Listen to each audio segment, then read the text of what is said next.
Internet és aquest. És el senyal que li van deixar viu dos impactes al pit amb uns instruments petits i punxeguts que en les moltes manifestacions en què ha participat fins ara no havia vist mai. Un cop rebo la punxada, primer de tot, m'estranyo moltíssim perquè mai havia rebut una espenta, un cop de puny que em fes una impressió tan dura, no? Llavors m'aixeco la samarreta i veig que m'han punxat, d'alguna manera m'han punxat.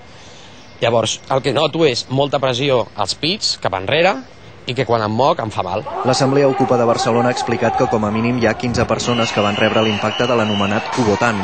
L'ús d'aquest utensili en la manifestació de dissabte ha generat polèmica entre alguns col·lectius que dubten que sigui una arma reglamentària i denuncien que el seu ús no va ser procedent.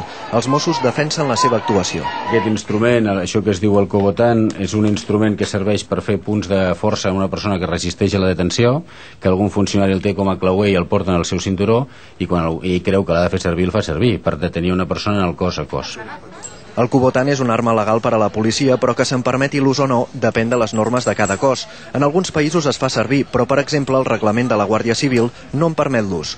En aquesta botiga d'articles de defensa només la venen a qui ensenya el carnet de policia. Això és un objecte que ve des de fa molt de temps, des dels monjos budistes, una evolució d'una cosa que fa molt de temps existeix i que, com podeu veure, és pràcticament igual que un bolígraf. És a dir, que podem obtenir els mateixos resultats amb això que amb un bolígraf. En el que coincideix tothom és que cal una bona formació per fer-lo servir, perquè un mal ús podria ocasionar lesions greus.